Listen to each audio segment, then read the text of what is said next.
Punjabi national TV ਦੇ programme ਵਕਤਨਾਮਾ with Gurbhajan Singh Gill ਦੇਖ ਰਹੇ ਦਰਸ਼ਕਾਂ ਦਾ ਬਹੁਤ-ਬਹੁਤ ਸਵਾਗਤ ਕਰਦੇ ਹਾਂ।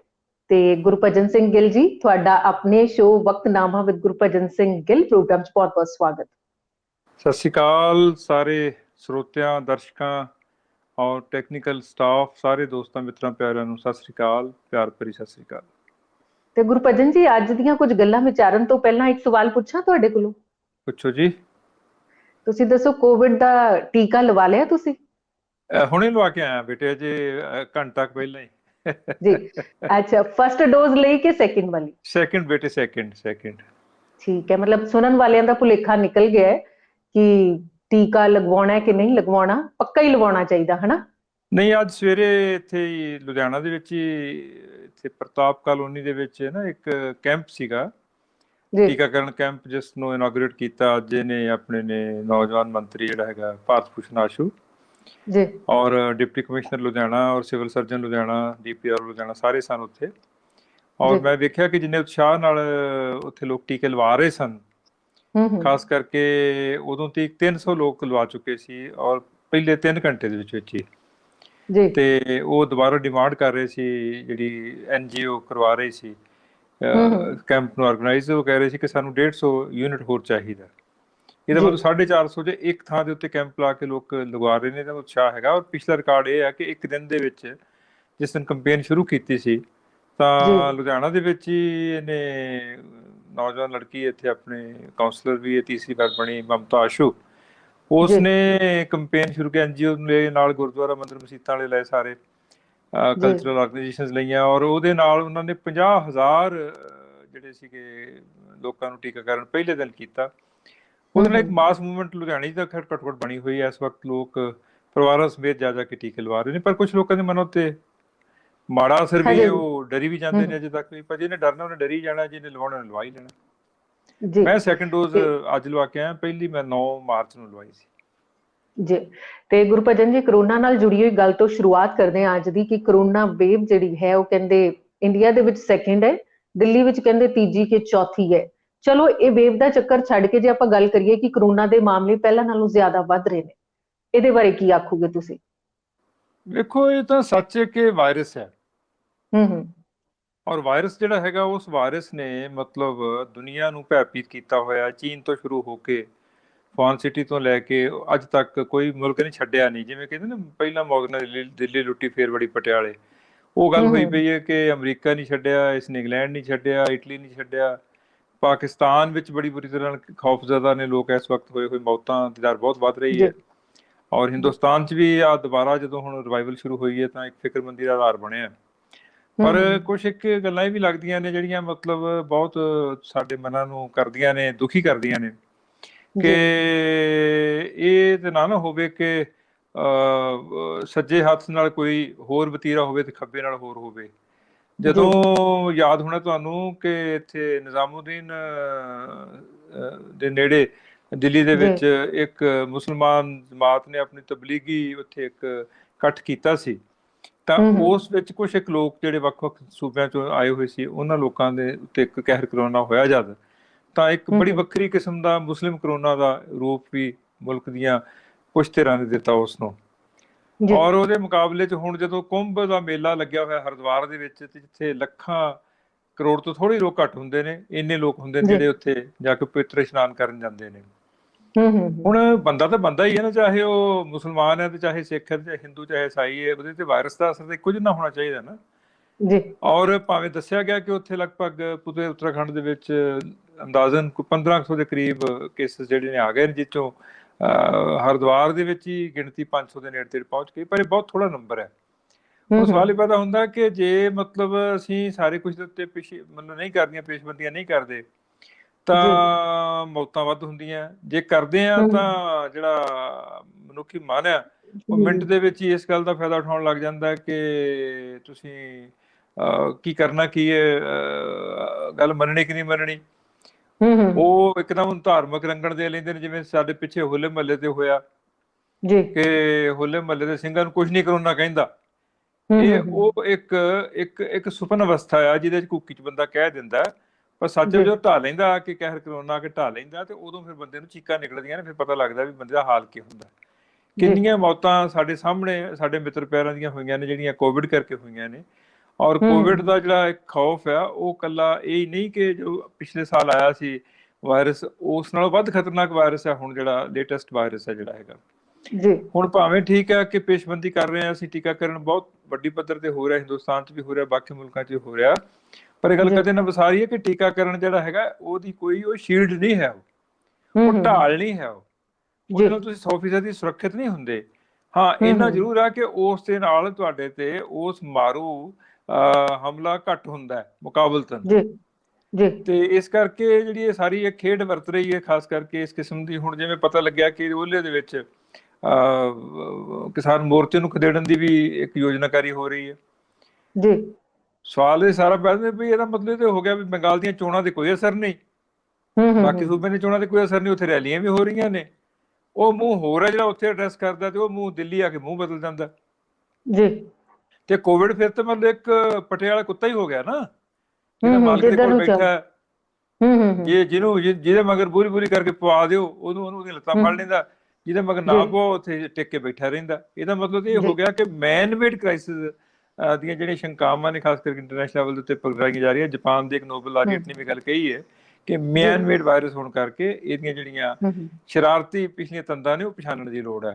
ਪਰ ਦੂਸਰੇ ਬੰਨੇ ਇਹ ਵੀ ਗੱਲ ਹੈ ਕਿ ਜਿਹੜਾ ਬੰਦਾ ਫਸ ਜਾਂਦਾ ਜੀ ਉਹ ਤਾਂ ਫਿਰ ਚੀਕਾਂ ਜੋਗੇ ਰਹਿ ਜਾਂਦਾ ਜਾਂ ਉਜੜਨ ਜੋਗਾ ਰਹਿ ਜਾਂਦਾ, ਕਿਉਂਕਿ ਡਾਕਟਰ ਹਸਪਤਾਲ ਜਿਹੜਾ ਵਰਤੀਰਾ ਤੇ ਵਰਤਾਰਾ ਹੈ, ਖਾਸ ਕਰਕੇ ਤੁਸੀਂ ਜਲੰਧਰ ਦੀ ਘਟਨਾ ਪਿਛਲੇ ਦਿਨਾਂ ਦੇ ਵਿੱਚ ਸਾਰੇ ਮੀਡੀਆ, ਸੋਸ਼ਲ ਮੀਡੀਆ ਤੇ ਛਾਈ ਹੋਈ ਹੈ ਕਿ ਕਿਵੇਂ ਮਤਲਬ ਜਿਹਨੂੰ ਕਹਿੰਦੇ ਹੁੰਦੇ ਨੇ ਕਿ ਇੱਕ ਮੈਡੀਕਲ ਪ੍ਰੋਫੈਸ਼ਨਲ ਇਹ ਗੱਲ ਦਾ ਇਨਕਸ਼ਾਫ ਕਰ ਰਿਹਾ ਕਿ ਕਿੰਨੇ ਹਸਪਤਾਲਾਂ ਵਾਲੇ ਕਿੰਨਾ ਕਮਿਸ਼ਨ ਦੇ ਕੇ ਪੇਸ਼ੈਂਟਸ ਨੂੰ ਆਪਣੇ ਲਿਆ ਰਹੇ ਨੇ ਔਰ ਕਿੰਨੀ ਨਹੀਂ ਲੁੱਟ ਕਰ ਰਹੇ ਨੇ ਉਹਨਾਂ ਪੇਸ਼ੈਂਟਸ ਦੀ।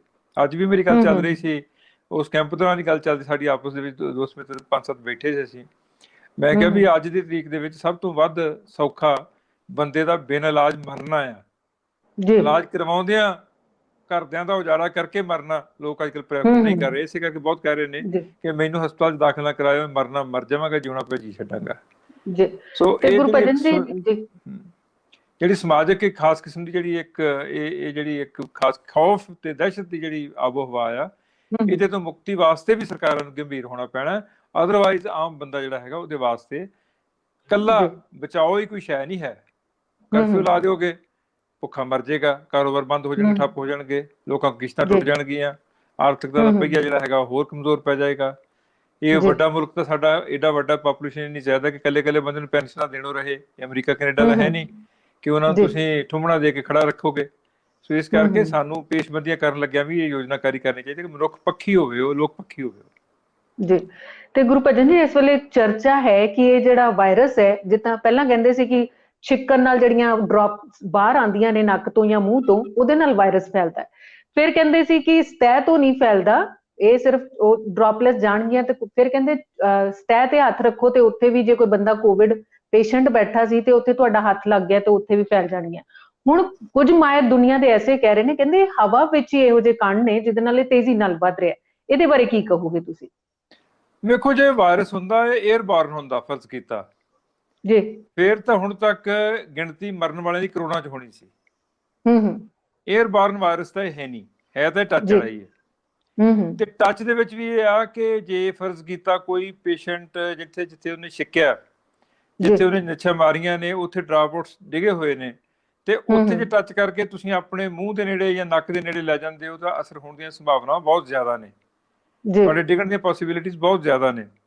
ਪਰ ਦੂਸਰੇ ਬੰਨੇ ਗੱਲ ਇਹ ਵੀ ਹੈ ਕਿ ਤੁਸੀਂ ਜੇ ਆਪਣੀਆਂ ਪ੍ਰੀਕਾਸ਼ਨਸ ਲਈਆਂ ਹੋਈਆਂ ਨੇ, ਫਰਜ਼ ਕੀਤਾ ਤੁਸੀਂ ਆਪਣੇ ਹੱਥਾਂ ਦੀ ਸਫਾਈ ਉਸ ਢੰਗ ਨਾਲ ਕੀਤੀ ਹੋਈ ਹੈ ਕਿ ਤੁਸੀਂ ਉਹਨੂੰ ਸੈਨੀਟਾਈਜ਼ ਕਰਦੇ ਹੋ, ਨਾਲੋਂ ਉਹਨੂੰ ਪਵਿੱਤਰ ਰੱਖਦੇ ਹੋ, ਜਾਂ ਤੁਸੀਂ ਆਪਣੇ ਮਾਸਕ ਨੂੰ ਕੰਟਰੋਲ 'ਚ ਰੱਖਦੇ ਹੋ, ਹਰ ਵੇਲੇ ਤੁਸੀਂ ਉਹਦੀ ਆਪਣੀ ਇੱਕ ਸੁਰੱਖਿਆ ਕਰਦੇ ਹੋ, ਤਾਂ ਮੇਰਾ ਖਿਆਲ ਹੈ ਕਿ ਬਹੁਤ ਸਾਰੀਆਂ ਪੇਸ਼ਬੰਦੀਆਂ ਹੋ ਜਾਂਦੀਆਂ। ਜੇ ਫਰਜ਼ ਕੀਤਾ ਟੀਕਾਕਰਨ ਹੀ ਤੁਹਾਡਾ ਹੋਇਆ ਤਦ ਵੀ ਤੁਹਾਡੇ ਬਿਮਾਰ ਹੋਣ ਦੀਆਂ ਸੰਭਾਵਨਾਵਾਂ ਬਹੁਤ ਮੱਧਮ ਪੈ ਜਾਂਦੀਆਂ ਨੇ।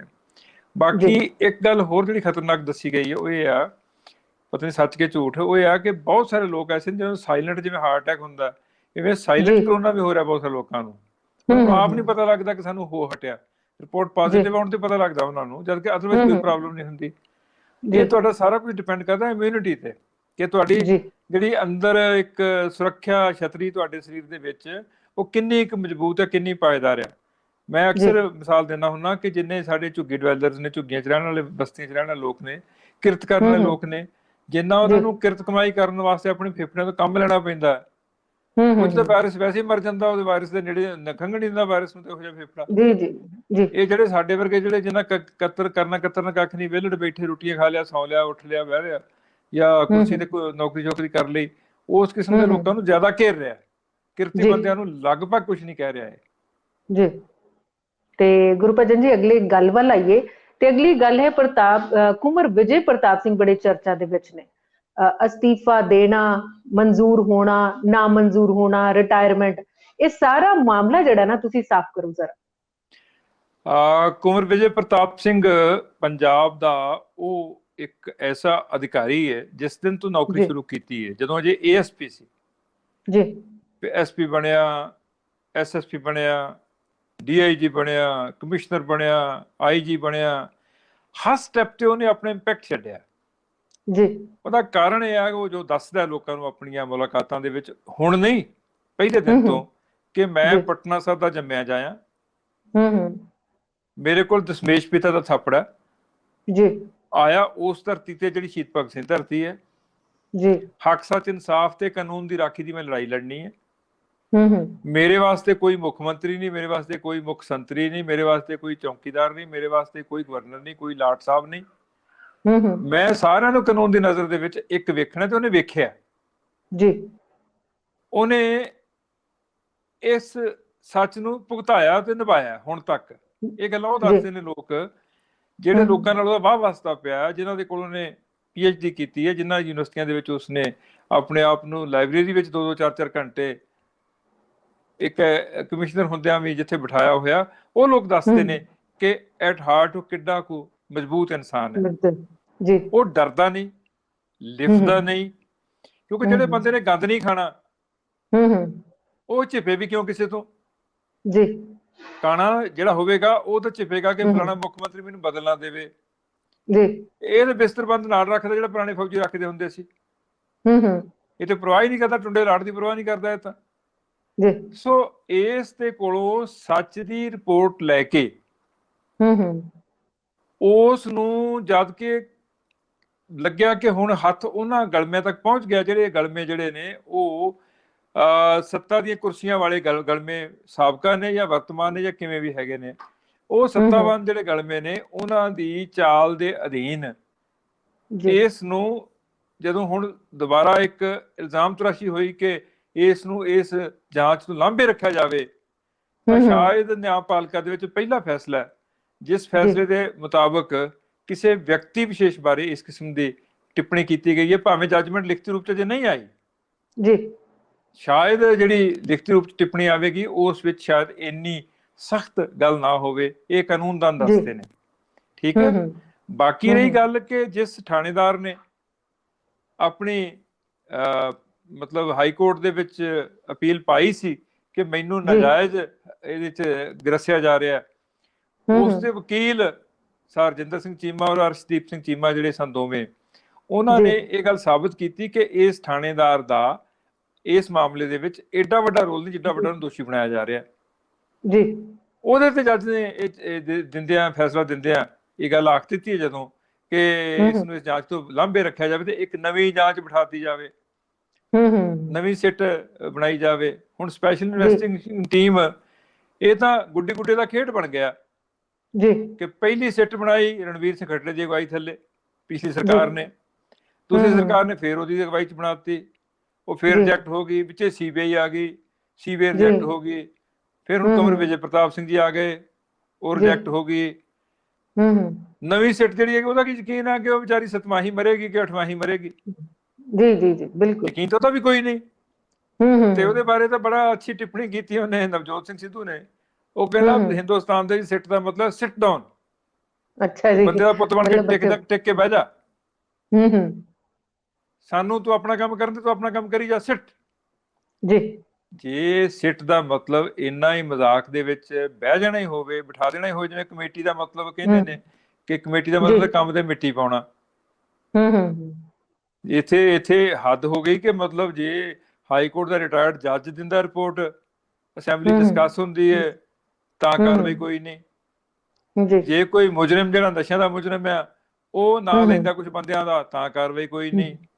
ਜੀ ਤੇ ਜੇ ਸਿੱਟ ਦੀ ਰਿਪੋਰਟ ਆਉਂਦੀ ਹੈ ਉਹ ਪਬਲਿਕ ਕਰਨ ਦੀ ਥਾਂ ਦੇ ਉੱਤੇ, ਜਦ ਕਿ ਕੁੰਵਰ ਵਿਜੇ ਪ੍ਰਤਾਪ ਸਿੰਘ ਦੇ ਕਹਿ ਰਹੇ ਨੇ ਕਿ ਪਬਲਿਕ ਕਰਨ ਦੀ ਲੋੜ ਹੀ ਨਹੀਂ, ਔਨ ਰਿਕਾਰਡ ਹੈ ਜੀ। ਕੋਈ ਵੀ ਬੰਦਾ ਆਪਣੇ ਉਸ ਆਫਿਸ ਨੂੰ ਵੇਖ ਵੀ ਸਕਦਾ, ਲੈ ਵੀ ਸਕਦਾ ਔਰ ਪੜ੍ਹ ਵੀ ਸਕਦਾ ਜੀ। ਔਰ ਇੱਕ ਵਕੀਲ ਨੇ ਉਹਦੀ ਕਾਪੀ ਲੈ ਕੇ ਪਬਲਿਕ ਵੀ ਕਰ ਦਿੱਤੀ ਹੈ। ਇਸ ਕਰਕੇ ਅਸੀਂ ਇਸ ਗੱਲ ਦੇ ਬਾਰੇ ਚ ਬੜੇ ਸਪਸ਼ਟ ਹਾਂ ਕਿ ਅਸੀਂ ਸਾਰੇ ਰਲ ਮਿਲ ਕੇ ਇਸ ਤਰ੍ਹਾਂ ਦੀ ਜਿਹੜੀ ਇੱਕ ਮੈਂ ਕਹਾਂਗਾ ਕਿ ਇੱਕ ਬੇਹੁਰਮਤੀ ਹੋਈ ਹੈ ਸਾਡੇ ਇਸ਼ਟ ਦੀ, ਗੁਰੂ ਗ੍ਰੰਥ ਸਾਹਿਬ ਦੀ, ਉਸ ਦੇ ਦੋਸ਼ੀਆਂ ਚਾਹੇ ਏ ਆ, ਬੀ ਆ, ਸੀ ਆ, ਕਿਹੜੇ ਰੰਗ ਦਾ, ਕਿਹੜੀ ਨਸਲ ਦਾ, ਕਿਹੜੀ ਪੱਗ ਬੰਨਦਾ ਨਹੀਂ ਬੰਨਦਾ, ਮੋਨਾ ਆ ਘੋਨਾ ਆ, ਕੀ ਹੈ ਉਹ, ਕਿਸੇ ਡੇਰੇ ਨੂੰ ਮੰਨਦਾ ਕਿ ਨਹੀਂ ਮੰਨਦਾ, ਸੱਚੇ ਸੌਦੇ ਨੂੰ ਕਿ ਝੂਠੇ ਸੌਦੇ ਨੂੰ ਮੰਨਦਾ ਕਿ ਨਹੀਂ ਮੰਨਦਾ, ਉਹ ਸੱਤਾਵਾਨ ਹੈ ਕਿ ਸੱਤਾਹੀਣ ਹੈ, ਦੁੱਧ ਤੇ ਪਾਣੀ ਨਿੱਤਰਨਾ ਚਾਹੀਦਾ, ਕਿਉਂਕਿ ਇਹ ਬੇਅਦਬੀ ਬੰਦਿਆਂ ਦੀ ਨਹੀਂ ਹੈ, ਸਥਾਨ ਦੀ ਨਹੀਂ ਹੈ, ਇਹ ਇਸ਼ਟ ਦੀ ਹੈ ਜੀ। ਇਸ਼ਟ ਦੀ ਬੇਅਦਬੀ ਨਾ ਕਾਬਲੇ ਮਾਫੀ ਗੁਨਾਹ ਆ ਜਿਹੜਾ ਵਕਤ ਦੀ ਅੱਖ ਚ ਰੜਕਦਾ, ਤੇ ਇਹਦਾ ਅਸਰ ਆਉਣ ਵਾਲੀਆਂ ਚੋਣਾਂ ਤੇ ਵੀ ਪੈਣਾ, 2022 ਦੀ ਚੋਣਾਂ ਤੇ ਵੀ ਪੈਣਾ। ਤੇ ਗੁਰਭਜਨ ਜੀ, 2022 ਦੀਆਂ ਚੋਣਾਂ ਦੀ ਗੱਲ ਕਰਨ ਤੋਂ ਪਹਿਲਾਂ ਆਪਾਂ ਦੀਪ ਸਿੱਧੂ ਦੀ ਗੱਲ ਕਰਦੇ ਹਾਂ। ਦੀਪ ਸਿੱਧੂ ਨੂੰ ਜ਼ਮਾਨਤ ਮਨਜ਼ੂਰ ਹੋ ਗਈ ਹੈ ਜੀ, ਤੇ ਬਾਹਰ ਨਿਕਲਣ ਤੋਂ ਬਾਅਦ ਉਹ ਭਲਾ ਕੀ ਕਰੂਗਾ, ਕਿਸਾਨ ਮੋਰਚਿਆਂ ਦਾ ਕੀ ਜਵਾਬ, ਕੀ ਗੱਲਾਂ ਬਾਤਾਂ ਹੋਣਗੀਆਂ, ਤੁਹਾਨੂੰ ਕੀ ਲੱਗਦਾ ਇਸ ਬਾਰੇ? ਸਾਰੇ ਵੇਖੋ, ਇਹ ਗੱਲ ਤਾਂ ਮੰਨਣਯੋਗ ਆ ਕਿ ਦੀਪ ਸਿੱਧੂ ਇੱਕ ਉਤਸ਼ਾਹੀ ਨੌਜਵਾਨ ਹੈ ਜੀ, ਉਹ ਸਮਾਜਿਕ ਤਬਦੀਲੀ ਚਾਹੁੰਦਾ ਹੈ। ਪਰ ਸਮਾਜਿਕ ਤਬਦੀਲੀ ਵਾਸਤੇ ਜਿਸ ਕਿਸਮ ਦੀ ਤਨਜ਼ੀਮ ਦੀ ਲੋੜ ਹੁੰਦੀ ਹੈ, ਜਥੇਬੰਦਕ ਨਿਜ਼ਾਮ ਦੀ ਲੋੜ ਹੁੰਦੀ ਹੈ, ਉਹ ਉਹਦੇ ਪਿੱਛੇ ਤੇ ਉਹਦੇ ਰਾਹੀਂ ਅਜੇ ਤੱਕ ਉਸਰ ਨਹੀਂ ਸਕਿਆ ਜੀ। ਉਹਦੇ ਵਿੱਚੋਂ ਨਾਇਕ ਦੇ ਤੱਤ ਵੇਖਣ ਵਾਲਿਆਂ 'ਚ ਬਹੁਤ ਵੱਡੇ ਵਿਦਵਾਨ ਅਜਮੇਰ ਸਿੰਘ ਵੀ ਨੇ ਜੀ, ਉਹਦੇ ਚੋਂ ਬਹੁਤ ਵੱਡੇ ਤੱਤ ਵੇਖਣ ਵਾਲਿਆਂ ਦੇ ਵਿੱਚ ਉਹ ਲੋਕ ਵੀ ਨੇ ਜਿਹੜੇ ਲੋਕ ਹੁਣ ਤੱਕ ਆਪਣੀ ਰਾਜਨੀਤੀ ਕਰਦੇ ਕਰਦੇ ਬਿਲਕੁਲ ਲੜਾਈ ਛੱਡੀ ਬੈਠੇ ਸੀ, ਦੁਬਾਰਾ ਫਿਰ ਮੁੜ ਵਿੱਢ ਰਹੇ ਨੇ ਉਸ ਲੜਾਈ ਨੂੰ। ਉਸ ਨਾਇਕਤਵ ਦੇ ਤੱਤ ਗਿਣਨ ਵਾਲੇ ਵੀ ਬਹੁਤ ਨੇ ਤੇ ਉਹ ਚੋਂ ਨੁਕਸ ਕੱਢਣ ਵਾਲੇ ਬੰਦੇ ਬਹੁਤ ਨੇ। ਉਹ ਕਹਿੰਦੇ ਨੇ ਆਪ ਖੁਦ ਕਿਸੇ ਸੁਣਦਾ ਨਹੀਂ, ਜਥੇਬੰਦਕ ਨਿਜ਼ਾਮ ਦਾ ਹਿੱਸਾ ਨਹੀਂ ਹੈਗਾ, ਪਰ ਸੱਚ ਇਹ ਹੈ ਕਿ ਉਹਦੇ ਅੰਦਰ ਇੱਕ ਤਲਬ ਹੈਗੀ ਹੈ ਕਿ ਮੈਂ ਆਪਣੀ ਲੜਾਈ ਜਿਹੜੀ ਹੈਗੀ ਹੈ ਉਹ ਇੱਕ ਉਸ ਰਾਹ ਤੇ ਤੋਰਾਂ ਜਿੱਥੇ ਪੰਜਾਬ ਦਾ ਕੋਈ ਸੌਰ ਸਕਦਾ ਹੋਵੇ। ਜਿਹੜਾ ਉਸਨੇ ਇਹ ਆਖਣਾ ਉਹਦਾ ਕਿ ਮੈਂ ਕਿਸਾਨ ਜਥੇਬੰਦੀਆਂ ਦਾ, ਜਥੇਬੰਦਕ ਨਿਜ਼ਾਮ ਦਾ ਹਿੱਸਾ ਨਹੀਂ ਹਾਂ, ਇਹ ਉਹਨੇ ਕੋਰਟ 'ਚ ਗਲਤ ਨਹੀਂ ਕਿਹਾ, ਸੱਚ ਕਿਹਾ ਜੀ। ਵਾਕਿਆ ਹੀ ਉਹ ਕਿਸੇ ਜਥੇਬੰਦਕ ਨਿਜ਼ਾਮ ਦਾ ਹਿੱਸਾ ਨਹੀਂ ਹੈ। ਦੂਸਰੇ ਬੰਨੇ ਇਹ ਕਹਿਣਾ ਕਿ ਮੈਂ ਕਿਸੇ ਨੂੰ ਉਕਸਾਇਆ ਨਹੀਂ ਜੀ, ਦਸਤਾਵੇਜ਼ੀ ਪ੍ਰਮਾਣੀਕਰਨ ਦੇ ਰੂਪ ਦੇ ਵਿੱਚ ਇਹ ਗੱਲ ਵੀ ਸੱਚ ਹੈ ਜੀ। ਪਰ ਇਹ ਗੱਲ ਵੀ ਸੱਚ ਆ ਕਿ ਜਦੋਂ ਝੰਡਾ ਚੁਲਾਇਆ ਗਿਆ ਉੱਥੇ ਹਾਜ਼ਰ ਸੀ, ਹਾਜ਼ਰ ਹੀ ਨਹੀਂ ਸੀ, ਉਸਨੇ ਆਪਣੀਆਂ ਉੱਥੇ ਕੁਝ ਗੱਲਾਂ ਵੀ ਕੀਤੀਆਂ ਨੇ ਜਿਹੜੀਆਂ ਸੋਸ਼ਲ ਮੀਡੀਆ ਤੇ ਉਹਨੇ ਆਪ ਹੀ ਲੋਡ ਕਰਾਇਆ, ਤੇ ਉਹ ਗੱਲਾਂ ਲੋਕਾਂ ਤੱਕ ਗਈਆਂ ਨੇ ਜਿਹਦੇ ਚ ਉਹਦਾ ਨਾਇਕਤਵ ਉਸਰਿਆ। ਨਾਇਕਤਵ ਵੀ ਐਸਾ ਉਸਰਿਆ ਕਿ ਉਹਦੇ ਨਾਇਕਤਵ ਨੇ ਇਹ ਸਾਬਤ ਕੀਤਾ ਕਿ ਸਾਡਾ ਇਸ ਵਕਤ ਜੇ ਕੋਈ ਯੂਥ ਦਾ ਆਈਕਨ ਹੈਗਾ ਤੇ ਉਹ ਦੀਪ ਸਿੱਧੂ ਹੈ।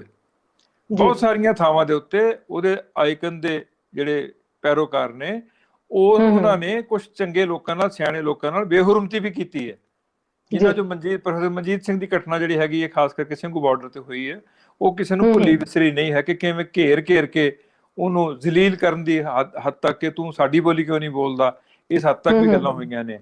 ਪਰ ਦੂਸਰੇ ਪਾਸੇ ਇਹ ਆ ਕਿ ਦੀਪ ਸਿੱਧੂ ਦੇ ਜੇਲ੍ਹ ਚੋਂ ਬੇਲ ਆਉਣ ਤੋਂ ਬਾਅਦ ਉਹਦਾ ਵਰਤਾਰਾ ਤੇ ਵਤੀਰਾ ਕੀ ਹੋਵੇਗਾ, ਇਹਦੇ ਬਾਰੇ ਹਾਲ ਦੀ ਘੜੀ ਕਿਆ ਸਰਾਈਆਂ ਨੇ ਕਿ ਉਹ ਕਿਹੜੇ ਮੰਜੇ ਤੇ ਬਹਿੰਦਾ ਜਾ ਕੇ, ਜਾਂ ਕੌਣ ਉਹਨੂੰ ਮੰਜੇ ਤੇ ਬਹਿਣ ਦਿੰਦਾ। ਮੈਨੂੰ ਇਹ ਲੱਗਦਾ ਕਿ ਜਿਵੇਂ ਡਿਨੋਸ ਕਰੀ ਬੈਠੇ ਨੇ ਸਵਰਨ ਸਿੰਘ ਪੰਧੇਰ ਹੋਰੀ ਵੀ, ਸਰਵਣ ਪੰਧੇਰ ਹੋਰੀ ਵੀ, ਦੂਜੇ ਪਾਸੇ 31 ਜਥੇਬੰਦੀਆਂ 32 ਜਥੇਬੰਦੀਆਂ ਵੀ ਕਹਿ ਚੁੱਕੀਆਂ ਨੇ ਕਿ ਸਾਡਾ ਦੀਪ ਸਿੱਧੂ ਦੀ ਸਿਆਸਤ ਨਾਲ ਕੋਈ ਰਿਸ਼ਤਾ ਨਹੀਂ ਜੀ। ਅੱਛਾ, ਲੱਖਾ ਸਿਧਾਣਾ ਦਾ ਵਤੀਰਾ ਕੀ ਹੁੰਦਾ ਜਿਹੜਾ ਆਪ ਆਪਣੇ ਆਪ ਨੂੰ ਸੰਯੁਕਤ ਕਿਸਾਨ ਮੋਰਚੇ ਨਾਲ ਜੋੜੀ ਬੈਠਾ। ਬਾਕੀ ਜਿਹੜਾ ਖਿਲਰਿਆ ਪੁਲਰਿਆ ਯੂਥ ਆ ਉਹ ਕਿੰਨਾ ਕੁ ਉਹਦੇ ਝੰਡੇ ਥੱਲੇ ਆਉਂਦਾ, ਪਲੱਸ ਆਪਣੀ ਵੱਖਰੀ ਸਟੇਜ ਲਾਉਂਦਾ ਕਿ ਉਸੇ ਸਟੇਜ ਤੇ ਹੀ ਆਉਂਦਾ।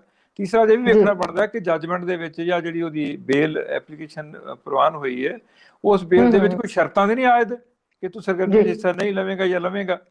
ਇਸ ਕਰਕੇ ਜਿੰਨਾ ਚਿਰ ਇਹ ਗੱਲਾਂ ਸਪਸ਼ਟ ਨਹੀਂ ਹੁੰਦੀਆਂ ਉਹਨਾਂ ਚਿਰ ਦੀਪ ਸਿੱਧੂ ਬਾਰੇ ਕੁਝ ਵੀ ਕਹਿਣਾ ਜਿਹੜਾ ਹੈਗਾ ਵਕਤ ਤੋਂ ਪਹਿਲਾਂ ਦੀ ਗੱਲ ਹੋਵੇਗੀ। ਬਾਕੀ ਤਣਾਅ ਜਿਹੜਾ ਬਣਿਆ ਹੋਇਆ ਸੀ ਮਨਾਂ ਦੇ ਉੱਤੇ ਕਿ ਉਹਦੀ ਬੇਲ ਕਿਉਂ ਨਹੀਂ ਹੋ ਰਹੀ, ਉਹ ਬੇਲ ਹੋਣ ਨਾਲ ਇੱਕ ਵਰਚੁਅਲੀ ਉਹਨਾਂ ਲੋਕਾਂ ਨੂੰ ਜਿਹੜੇ ਉਹਦੇ ਸਮਰਥਕ ਨੇ ਉਹਨਾਂ ਨੂੰ ਸੁੱਖ ਦਾ ਜੀ ਸਾਹ ਆਇਆ ਔਰ ਉਹਦੀ ਸੈਲੀਬ੍ਰੇਸ਼ਨ ਦੇ ਵਿੱਚ ਰੁੱਝੇ ਹੋਏ ਨੇ।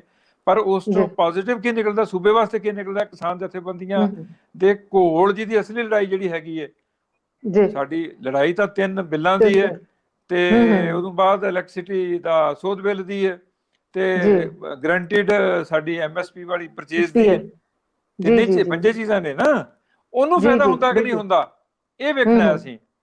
ਜੀ ਹੁਣ ਇਹ ਤੇ ਨਹੀਂ ਨਾ ਵੇਖਣਾ ਵੀ ਅਸੀਂ ਮਤਲਬ ਬਾਬਾ ਸਾਡੇ ਭਲਵਾਨ ਨੇ ਵੀ ਗੱਲਾਂ ਬਹੁਤ ਸੋਹਣੀਆਂ ਕੀਤੀਆਂ ਪਰ ਫਿਰ ਜੀ ਕਿਉਂ ਇਹ ਟਹਿ ਗਿਆ। ਤਾਂ ਅਸੀਂ ਤਾਂ ਜਿਹੜੀ ਕੁਸ਼ਤੀ ਲੜ ਰਹੇ ਹਾਂ ਇਸ ਵਕਤ, ਪਿਛਲੇ ਲਗਭਗ ਸਮਝ ਲਓ ਕਿ 7-8 ਮਹੀਨਿਆਂ ਤੋਂ, ਉਸ ਕੁਸ਼ਤੀ ਦੇ ਵਿੱਚ ਜਿਹੜਾ ਬੰਦਾ ਸਾਡੇ ਭਲਵਾਨ ਨੂੰ ਜਾ ਕੇ ਥਾਪੜਾ ਦੇ ਕੇ ਨਾਲ ਲੜਨ ਦੀ ਵਿਧੀ ਦੱਸਦਾ ਹੈ, ਇਸ ਵਕਤ ਉਹਦੀ ਲੋੜ ਹੈ।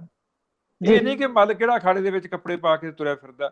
ਇਸ ਕਰਕੇ ਜੀ ਇਹ ਗੱਲ ਵੇਖਣੀ ਪੈਣੀ ਹੈ ਦੀਪ ਸਿੱਧੂ ਨੂੰ ਵੀ ਕਿ ਉਹ ਜੀ ਨੇ ਨਵਾਂ ਪੈਂਤੜਾ ਕੀ ਲੈਣਾ, ਤੇ ਉਸ ਪੈਂਤੜੇ ਦੀ ਜਸਟੀਫਿਕੇਸ਼ਨ ਜਿਹੜੀ ਹੋਵੇ ਉਹ ਉਹਦੀ ਸੋਚਧਾਰਾ ਤੇ ਉਹਨਾਂ ਖੇਤੀ ਵਿਕਾਸ ਲਈ ਬਹਾਨਾ ਬਣਾ ਕੇ ਖੇਤੀ ਵਿਨਾਸ਼ ਦਾ ਜਿਹੜਾ ਇੱਕ 3 ਬਿੱਲਾਂ ਦਾ ਨਿਜ਼ਾਮ ਉਸਰਿਆ, ਉਹਨਾਂ ਨੂੰ ਰਿਜੈਕਸ਼ਨ ਕਿਵੇਂ ਕਰਾਉਣੀ ਉਸਦੀ, ਉਹਦੇ ਨਾਲ ਸਾਰੇ ਇਲਜ਼ਾਮ ਧੁੱਪ ਜਾਣਗੇ ਕਿ ਉਹਦੀ ਬੈਕਗ੍ਰਾਉਂਡ ਬੀਜੇਪੀ ਦੀ ਹੈ, ਉਹਨੇ ਸਨੀ ਦਿਓਲ ਦੀ ਮਦਦ ਕੀਤੀ ਨਾ ਕੀਤੀ, ਉਹਨੇ ਉਹਦੀ ਫੋਟੋ ਖਿਚਾਈ ਨਾ ਖਿਚਾਈ, ਅਮਿਤ ਸ਼ਾਹ ਨੂੰ ਨਾ ਖਿਚਾਈ, ਉਹ ਸਾਰਿਆਂ ਦੀਆਂ ਫੋਟੋ ਹੁੰਦੀਆਂ ਨੇ।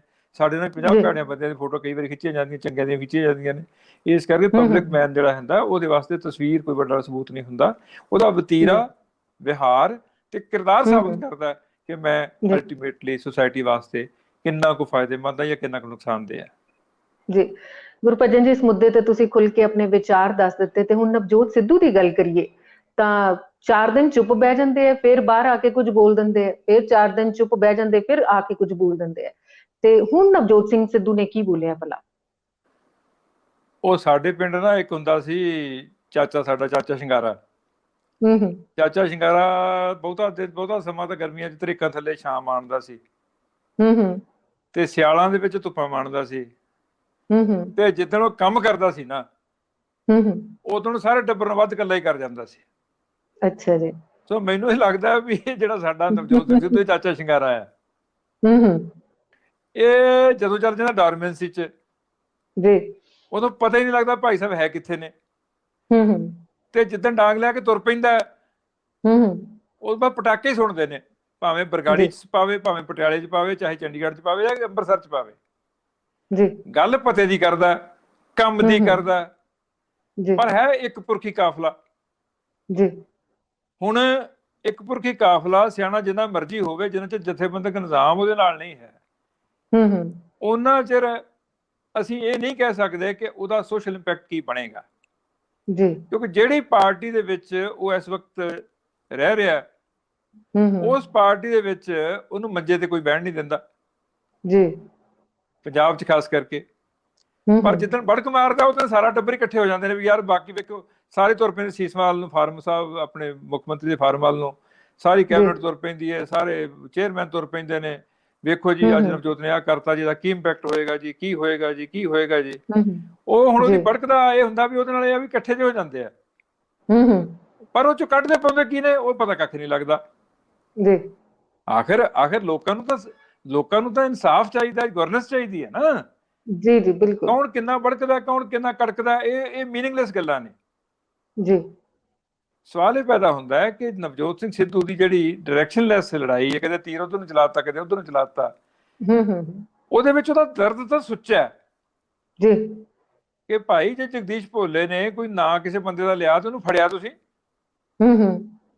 ਜੇ ਰਣਜੀਤ ਸਿੰਘ ਸਿੱਧੂ ਦੀ ਜਿਹੜੀ ਰਣਜੀਤ ਸਿੰਘ RS ਰੰਧਾਵੇ ਦੀ, ਜਸਟਿਸ ਰਣਜੀਤ ਸਿੰਘ ਦੀ ਰਿਪੋਰਟ ਸੀ, ਉਹ ਐਕਸ਼ਨ ਟੇਕਨ ਕੀ ਹੈ।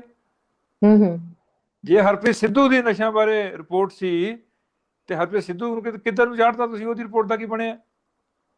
ਜੇ ਹੁਣ ਕੁੰਵਰ ਵਿਜੇ ਪ੍ਰਤਾਪ ਸਿੰਘ ਦੀ ਰਿਪੋਰਟ ਹੈ ਤੇ ਇਹਦੇ ਪੱਤੇ ਵੀ ਸਾਫ਼ ਕਰੋ ਭਾਈ।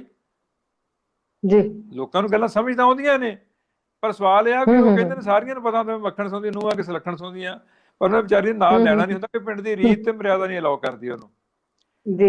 ਤਾਂ ਚੀਚੀਆਂ ਤਾਂ ਬਹੁਤ ਲੈਂਦਾ। ਅੱਜ ਤਾਂ ਉਹਦੀ ਬੀਬੀ ਨੇ ਵੀ, ਨਵਜੋਤ ਕੌਰ ਨੇ ਵੀ ਅੱਜ ਪਤਾ ਲੱਗਿਆ ਵੀ ਵਾਹਵਾ ਗਰਮਾ ਗਰਮੀ ਕੀਤੀ ਹੈ।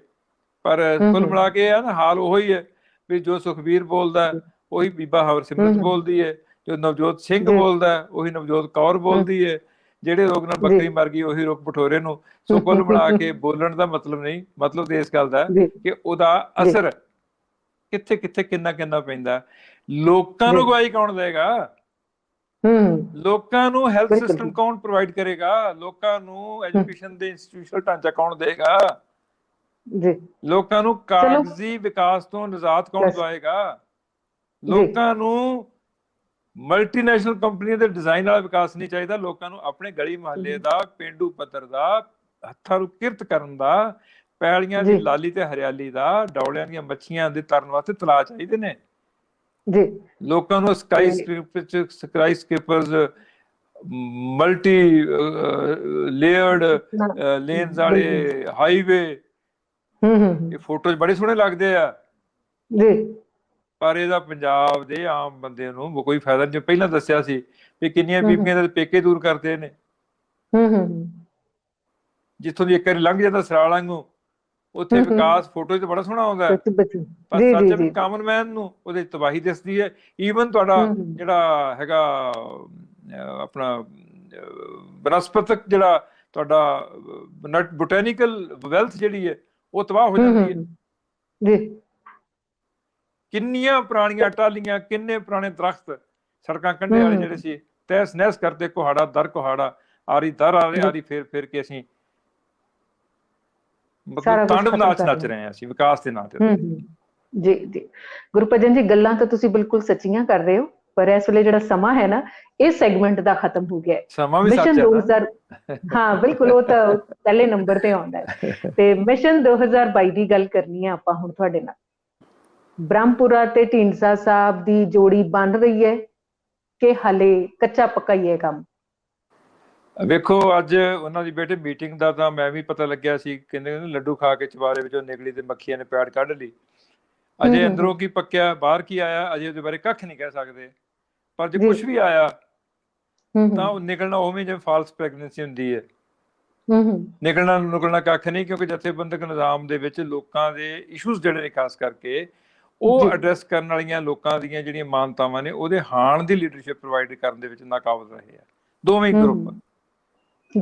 ਜਿਸ ਕਿਸਮ ਦੀ ਅਗਵਾਈ, ਜਿਸ ਕਿਸਮ ਦਾ ਇੱਕ ਜਿਹਨੂੰ ਕਹਿੰਦੇ ਨੇ ਕਿ ਹਮਲਾਵਰ ਰੁਖ ਬਣਦਾ ਸੀ, ਖਾਸ ਕਰਕੇ ਨਵੀਂ ਪੀੜ੍ਹੀ ਦੇ ਨੌਜਵਾਨਾਂ ਕੋਲੋਂ, ਜਿਹਨਾਂ 'ਚ ਬੜੇ ਹਿੰਮਤੀ ਨੇ ਪਰਮਿੰਦਰ ਸਿੰਘ ਢੀਂਡਸਾ, ਬੜਾ ਹਿੰਮਤੀ ਹੈ ਧੜਕ ਸਿੰਘ ਬਰਾੜ, ਕਰਨੈਲ ਸਿੰਘ ਪੀਰ ਮੁਹੰਮਦ, ਇਸੇ ਤਰ੍ਹਾਂ ਦੇ ਨਾਲ ਹੀ ਕਿੰਨੇ ਲੋਕ ਹੋਰ ਨੇ ਜਿਨ੍ਹਾਂ ਦੇ ਨਾਂ ਗਿਣਾਏ ਜਾ ਸਕਦੇ ਨੇ। ਇਹ ਸਾਰੇ ਬਹੁਤ ਹਿੰਮਤੀ ਲੋਕ ਨੇ, ਪਰ ਉਹਦਾ ਇੰਪੈਕਟ ਕੀ ਹੈ? ਇੰਪੈਕਟ ਹਾਲ ਦੀ ਘੜੀ ਓਨਾ ਮਜ਼ਬੂਤ ਨਹੀਂ ਹੈ ਜਿੰਨਾ ਬਣਨਾ ਚਾਹੀਦਾ ਸੀ।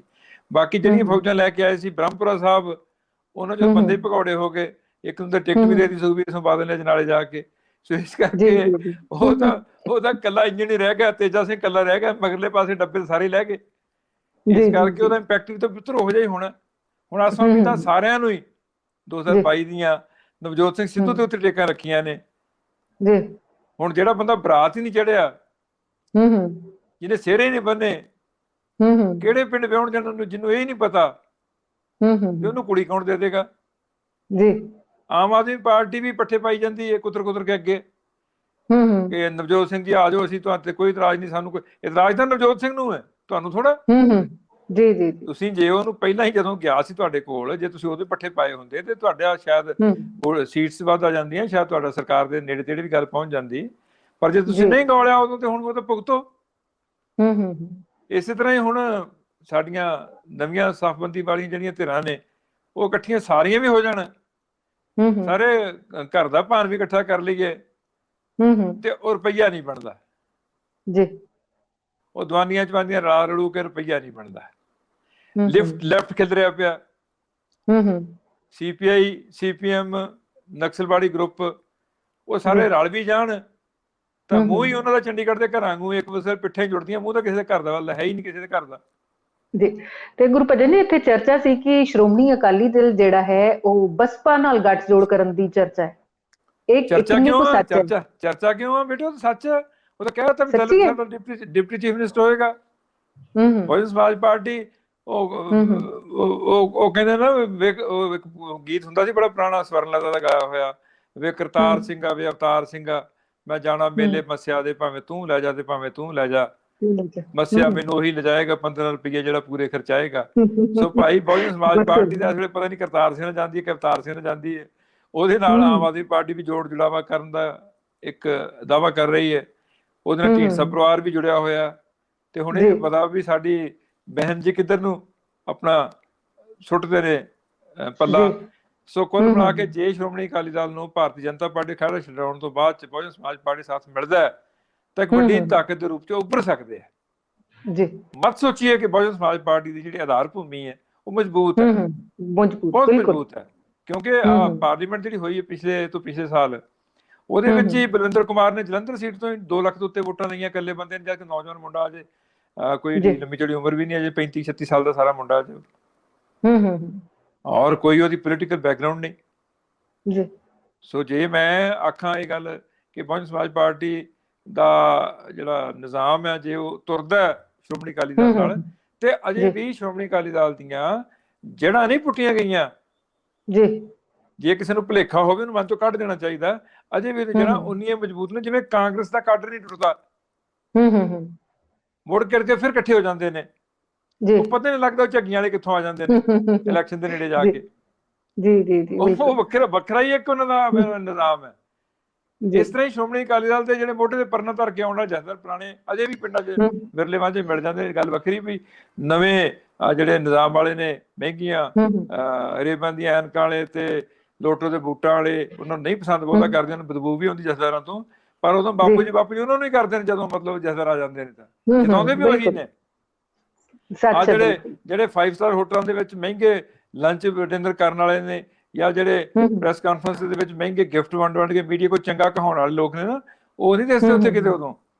ਜੀ ਤੇ ਗੁਰਭਜਨ ਜੀ, ਗੱਲ ਏਦਾਂ ਹੈ ਕਿ ਜਦੋਂ ਸੁਖਬੀਰ ਬਾਦਲ ਨੇ ਕਿਹਾ ਨਾ ਕਿ ਬਸਪਾ ਨਾਲ ਗੱਠਜੋੜ ਦੀਆਂ ਸੰਭਾਵਨਾਵਾਂ ਪੂਰੀਆਂ ਤੁਸੀਂ ਹੁਣ ਕਹਿ ਹੀ ਦਿੱਤੀਆਂ, ਤੇ ਉਦੋਂ ਹੀ ਕਾਂਗਰਸ ਨੇ ਵੀ ਇੱਕ ਐਲਾਨ ਕਰ ਦਿੱਤਾ ਸੀ ਕਿ ਅਸੀਂ ਵੀ ਕੁਝ ਦਲਿਤਾਂ ਵਾਸਤੇ ਕਰਾਂਗੇ। ਇੱਕ ਹੋਰ ਪਾਰਟੀ ਨੇ ਵੀ ਕਹਿ ਦਿੱਤਾ ਕਿ ਅਸੀਂ ਵੀ ਇਹਨਾਂ ਦੀਆਂ ਜ਼ਰੂਰਤਾਂ ਦਾ ਖਿਆਲ ਰੱਖਾਂਗੇ। ਇਹ ਸਿਰਫ ਚੋਣਾਂ ਮੌਕੇ ਕਿਉਂ ਯਾਦ ਆਉਂਦੇ ਨੇ ਦਲਿਤ? ਮੈਨੂੰ ਇਹ ਨਹੀਂ ਸਮਝ। ਪਰਮਿੰਦਰ, ਮੈਂ ਜਦੋਂ ਨਿਕਲ ਜਾਂਦਾ ਸੀ ਨਾ, ਤੇ ਮੈਂ ਇੱਕ ਲਤੀਫਾ ਸੁਣਿਆ ਸੀ। ਲਤੀਫਾ ਇਹ ਸੀ ਬਈ ਲਖਨਵੀ ਨਜ਼ਾਕਤ ਜਿਹੜੀ ਹੈ ਨਾ, ਲਖਨਊ ਦੀ ਨਜ਼ਾਕਤ, ਉਹ ਵਰਲਡ ਨੋਨ ਹੈ, ਦੁਨੀਆ ਜਾਣਦੀ ਉਹਨੂੰ ਕਿ ਲਖਨਊ ਦੇ ਲੋਕ ਬੜੇ ਨਾਜ਼ੁਕ ਹੁੰਦੇ ਆ ਜੀ, ਨਜ਼ਾਕਤ ਵਾਲੇ। ਇੱਥੋਂ ਤੱਕ ਜੇ ਲਖਨਊ ਦੇ ਲੋਕ ਤਰ੍ਹਾਂ ਵੀ ਵੇਚਦੇ ਨੇ ਨਾ, ਤੇ ਉਹਨਾਂ ਹੋਕਾ ਵੀ ਸੁਣਨ ਵਾਲਾ ਹੁੰਦਾ। ਅੱਛਾ ਜੀ। ਉਹ ਹੋਕਾ ਦਿੰਦੇ ਨੇ, ਤਰ ਨੂੰ ਕੱਕੜੀ ਕਹਿੰਦੇ ਆ ਨਾ, ਤਰ੍ਹਾਂ ਨੂੰ ਕਹਿੰਦੇ ਹੋਕਾ ਦੇ ਰਿਹਾ ਸੀ ਵੀ ਕੱਕੜੀਆਂ ਕੱਕੜੀਆਂ ਲੈ ਲੋ, ਕੱਕੜੀਆਂ ਲੈ ਲੋ, ਕੱਕੜੀਆਂ ਲੈਲਾ ਕੀ ਉਂਗਲੀਆਂ, ਮਜਨੂ ਕੀ ਪਸਲੀਆਂ, ਲੈ ਲੋ ਕੱਕੜੀਆਂ, ਲੈ ਲੋ ਕੱਕੜੀਆਂ। ਬਹੁਤ ਖੂਬ। ਜਦੋਂ ਸੁਖਬੀਰ ਸਿੰਘ ਨੇ ਲਾਇਆ ਨਾ ਨਾਰਾ ਵੀ ਮੇਰੀਆਂ ਕੱਕੜੀਆਂ ਲੈ ਲੋ, ਤੇ ਨਾਲ ਹੀ ਬਾਕੀ ਬੋਲ ਪਏ ਮੇਰੇ ਵਰਗੇ ਮੂਰਖ ਵੀ, ਸਾਡੀਆਂ ਵੀ ਇਹੋ ਜਿਹੀਆਂ, ਸਾਡੀਆਂ ਵੀ ਇਹੋ ਜਿਹੀਆਂ, ਸਾਡੀਆਂ ਵੀ ਇਹੋ ਜਿਹੀਆਂ। ਇਹ ਤਾਂ ਕਹਿਣਾ ਨਾ ਆਵੇ ਮਜਨੂ ਕੀ ਪਸਲੀਆਂ ਤੇ ਲੈਲਾ ਕੀ ਉਂਗਲੀਆਂ ਤੇ ਕਹਿਣਾ ਨਾ ਆਵੇ, ਉਹ ਸਾਡੀਆਂ ਵੀ ਇਹੋ ਜਿਹੀਆਂ, ਸਾਡੀਆਂ ਵੀ ਇਹੋ ਜਿਹੀਆਂ। ਸੋ ਪੋਲੀਟੀਕਲ ਪਾਰਟੀਆਂ ਦਾ ਮੂੰਹ ਵਿਚਲਾ ਜਿਹੜਾ ਪਾਣੀ ਹੈ ਨਾ, ਉਹ ਵਿਰਾਸਤ ਸਾਡੀ ਨਿਕਲ ਕੇ ਬੜੇ ਝੱਗੇ ਤੇ ਲਿਬੜੇ ਸਾਰਿਆਂ ਦੇ, ਕਿ ਬਹੁਜਨ ਸਮਾਜ ਪਾਰਟੀ ਦੀਆਂ ਵੋਟਾਂ, ਜਿਨ੍ਹਾਂ ਦਾ ਹੁਣ ਤੱਕ ਤੁਸੀਂ ਪਤਾ ਥੋ ਹੀ ਨਹੀਂ ਲਿਆ, ਉਹਨਾਂ ਗਰੀਬ ਘਰਾਂ ਦੀ ਜਦ ਸਾਰ ਹੀ ਨਹੀਂ ਲਈ, ਤੇ ਵੋਟਾਂ ਵੇਲੇ ਕਿਉਂ ਭਾਈ ਤੁਸੀਂ ਲਾਣਾ ਦੇਖਦੇ ਉਹਨਾਂ ਤੇ। ਇਹ ਬਹੁਜਨ ਸਮਾਜ ਪਾਰਟੀ ਨੂੰ ਸੋਚਣਾ ਚਾਹੀਦਾ ਹੈ ਕਿ ਕਿਹੜੀ ਧਿਰ ਨੇ ਸਾਡਾ ਪੱਖ ਪੂਰਿਆ, ਜਿਹਦੇ ਕਰਕੇ ਅਸੀਂ ਉਹਨਾਂ ਦਾ ਸਾਥ ਸਹਿਯੋਗ ਕਰੀਏ, ਔਰ ਉਹ ਸਾਥ ਸਹਿਯੋਗ ਦੇ ਵਿੱਚੋਂ ਇੱਕ ਪੋਲੀਟੀਕਲ ਲੀਡਰਸ਼ਿਪ ਅਮਰਜ ਹੋਵੇ ਜਿਸ ਚੋਂ ਸਾਨੂੰ ਦਾ ਨਾ ਲੱਗੇ। ਕਰੋਨ ਨੀਲੋਂ ਦਾ ਸ਼ੇਰ ਬੜਾ ਕਮਾਲ ਦਾ, ਕਹਿੰਦਾ ਆਈ ਘੜੀ ਉਹਨਾਂ ਦੇ ਹੁਣ ਹੁਸ਼ਿਆਰ ਹੋਣ ਦੀ, ਲੁੱਟੀ ਗਈ ਹਰ ਮੋੜ ਤੇ ਜਿਨ੍ਹਾਂ ਦੀ ਸਾਦਗੀ। ਬਿਲਕੁਲ, ਇਹ ਤਾਂ ਜਸਵੀਰ ਸਿੰਘ ਗੜੀ ਤੇ ਹੋਰ ਲੋਕਾਂ ਨੂੰ ਸੋਚਣਾ ਪੈਣਾ, ਜਿਹੜੀ ਉਹ ਲੀਡਰਸ਼ਿਪ ਹੈਗੀ ਹੈ ਕਰੇਮਪੁਰੀ ਜਾਂ ਹੋਰ ਲੋਕ ਜਿਹੜੇ ਨੇ, ਕਿ ਉਹਨਾਂ ਦੀ ਸਾਦਗੀ ਕੋਈ ਲੁੱਟ ਕੇ ਨਾ ਕਹਾ ਜਾਵੇ। ਬਾਕੀ ਸਾਰਾ ਕੁਝ ਹੀ ਕਰ ਲਿਆ ਬੇਟੇ, ਜਿਹੜੇ ਕੌਮੀ ਪੱਧਰ ਤੇ ਰਾਜ ਕਰਦੀ ਪਾਰਟੀ, ਉਹਦੀ ਆਪਾਂ ਗੱਲ ਹੀ ਨਹੀਂ ਕੀਤੀ ਪਰਵਿੰਦਰ। ਜਾਂਦੇ ਨੇ ਉਹਨਾਂ ਨੂੰ ਪਿੰਡ ਵਾਲੇ ਵੀ ਪੈਂਦੇ ਨੇ, ਸ਼ਹਿਰ ਵਾਲੇ ਵੀ ਪੈਂਦੇ ਨੇ, ਉਹਨਾਂ ਬਣਾ ਤੇ ਆਟੇ ਦਾ ਦੀਵਾ, ਵਿਚਾਰੇ ਗਰੀਬ, ਉਹਨਾਂ ਦਾ ਕੀ ਬਣਨਾ ਮੈਨੂੰ ਸਮਝ ਨਹੀਂ ਆਉਂਦੀ ਵੀ ਕਿਹੜੇ ਕਹਿੰਦੇ ਸਰਕਾਰ ਚਲਾਉਣੀ ਬਣਾਉਣੀ।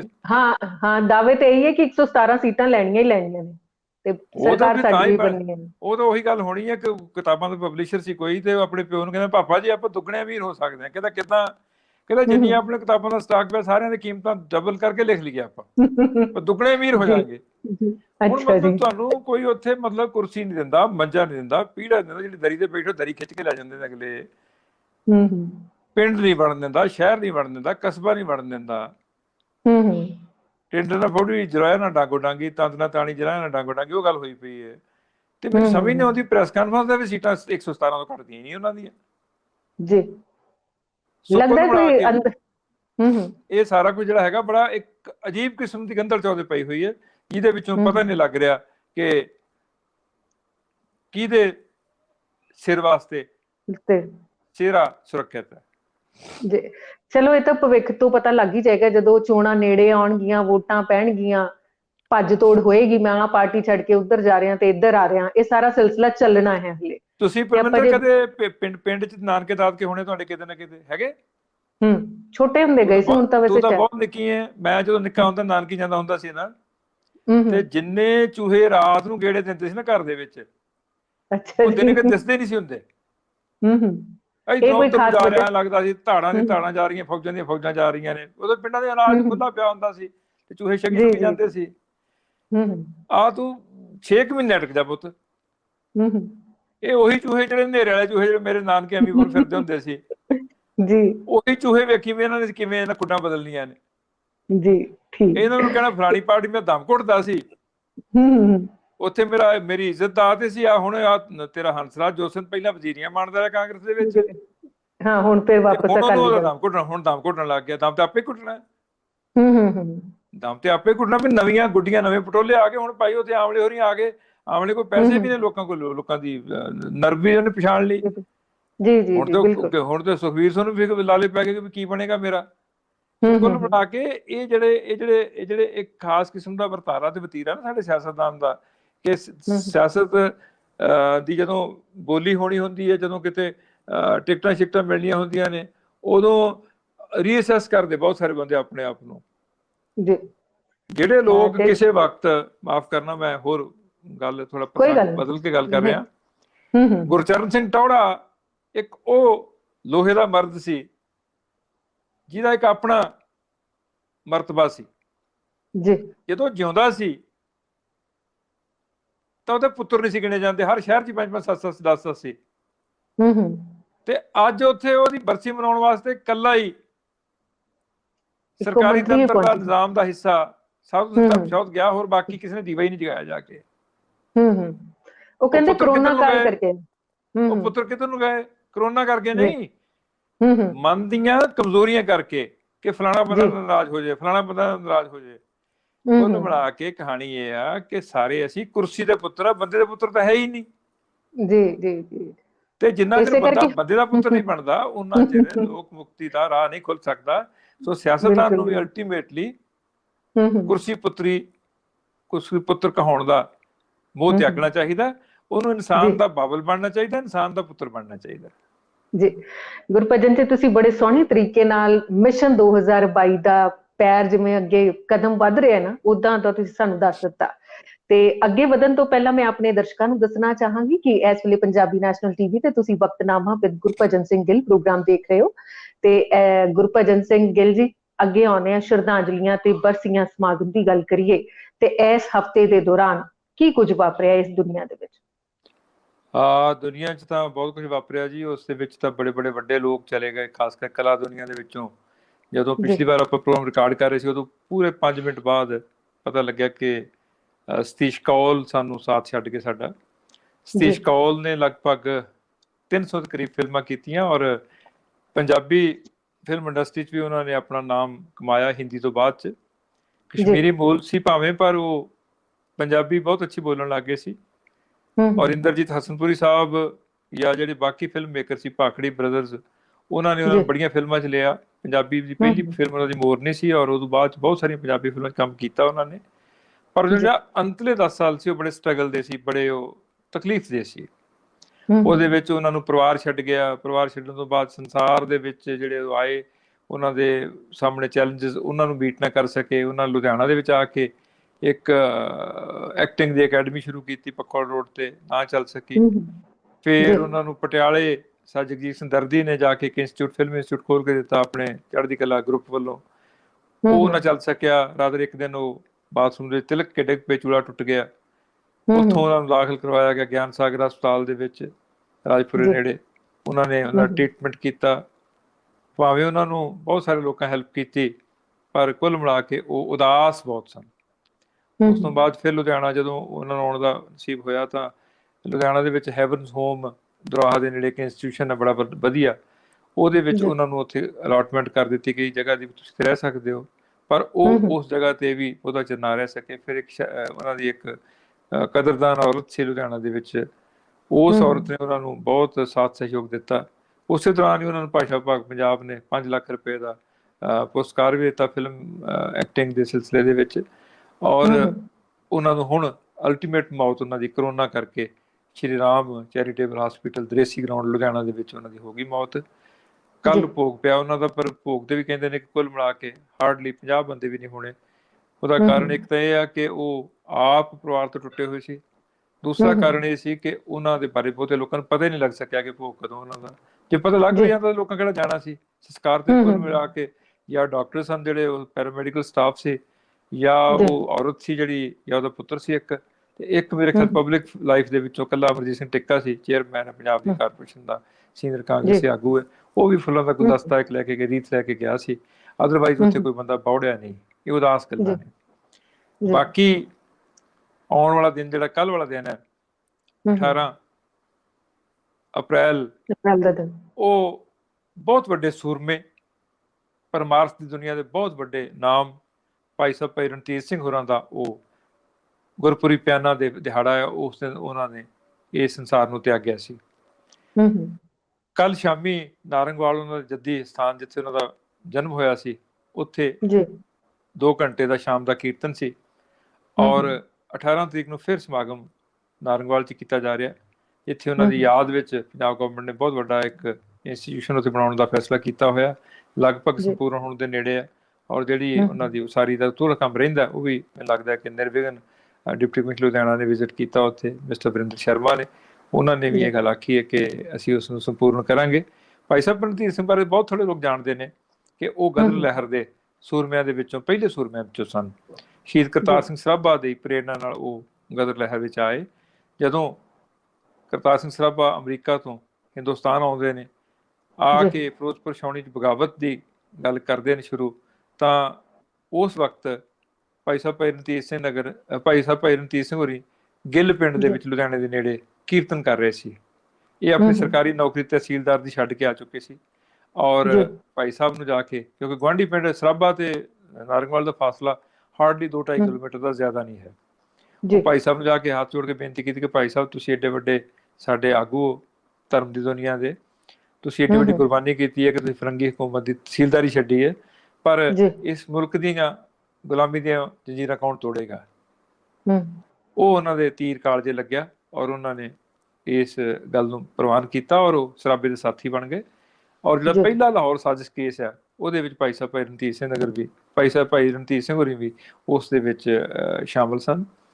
ਗਦਰ ਲਹਿਰ ਦੇ ਸੂਰਮੇ, ਪਰਮਾਰਥ ਦੀ ਦੁਨੀਆ ਦੇ ਬਹੁਤ ਬੁਲੰਦ ਹਸਤਾਖਰ ਔਰ ਅਖੰਡ ਕੀਰਤਨ ਜਥਾ ਨਾਂ ਥੱਲੇ ਜਿਹੜੀ ਉਹ ਸੰਸਥਾ ਖੜੀ ਕੀਤੀ, ਜਿਹੜਾ ਉਹਨਾਂ ਨੇ ਭਜਨ ਬੰਦਗੀ ਦਾ ਨਵਾਂ ਨਿਜ਼ਾਮ ਉਸਾਰਿਆ।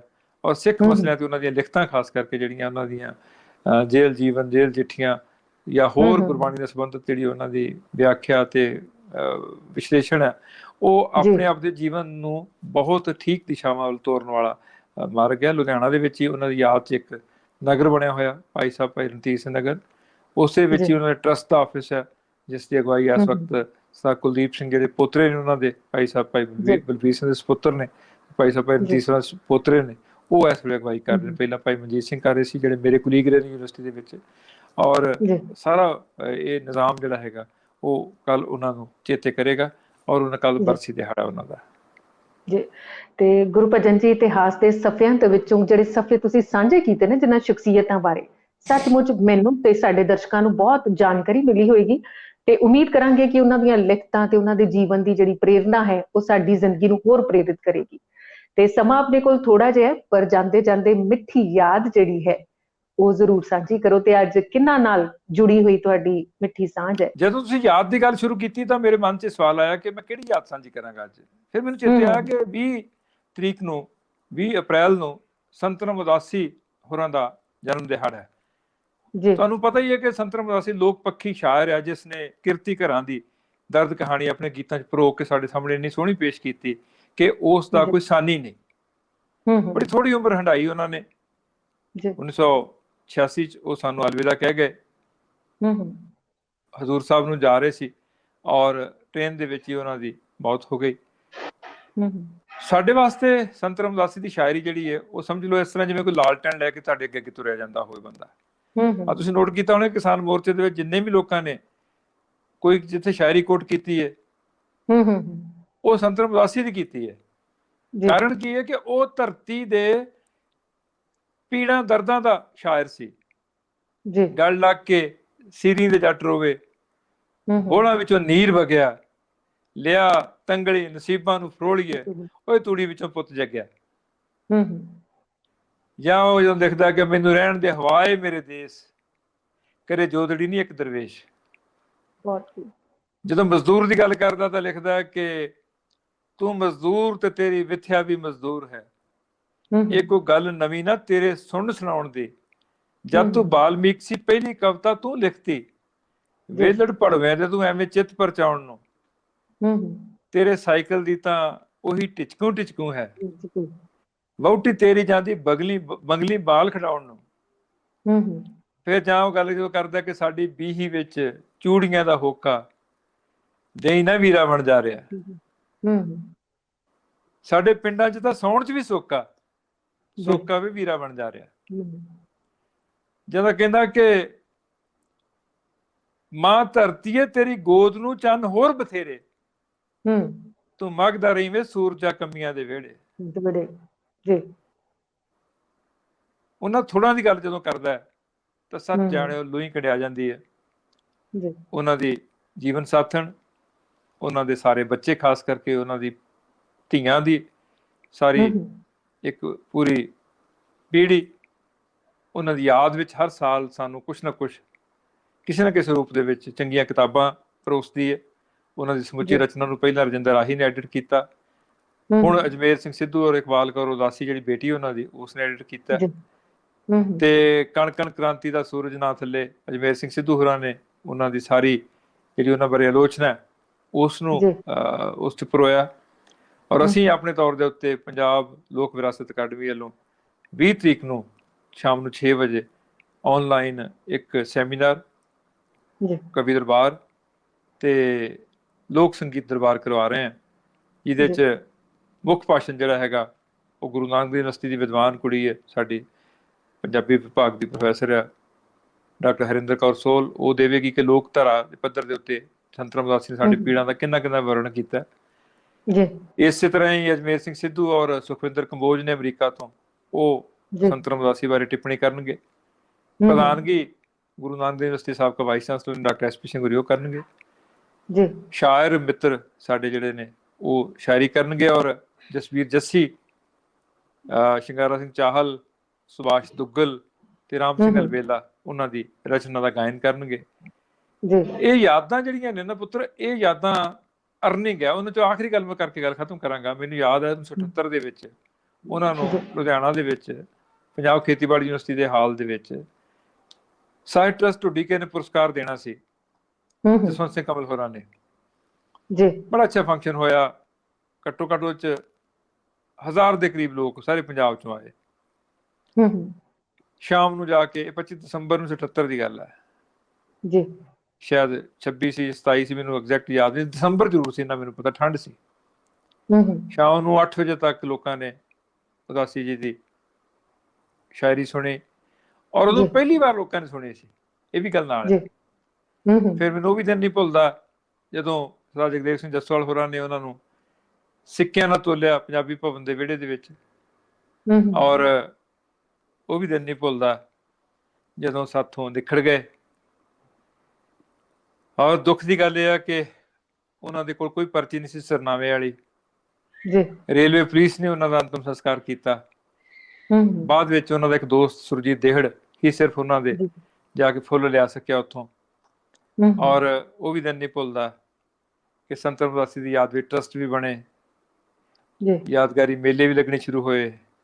ਔਰ ਉਹ ਦਿਨ ਬਹੁਤ ਚੰਗਾ ਲੱਗਿਆ ਮੈਨੂੰ ਜਿਸ ਦਿਨ ਪੰਜਾਬ ਸਰਕਾਰ ਨੇ ਫੈਸਲਾ ਕੀਤਾ ਕਿ ਉਹਨਾਂ ਦੇ ਪਿੰਡ ਵਾਲਾ ਸਕੂਲ ਸਰਕਾਰੀ ਸੀਨੀਅਰ ਸੈਕੰਡਰੀ ਸਕੂਲ ਰਾਏਸਰ, ਜ਼ਿਲ੍ਹਾ ਬਰਨਾਲਾ, ਉਹਦੇ ਨਾਂ ਨਾਲ ਸੰਤ ਰਮਦਾਸੀ ਦਾ ਨਾਮ ਪੱਕੇ ਤੌਰ ਜੋੜ ਦਿੱਤਾ ਜਾਵੇ।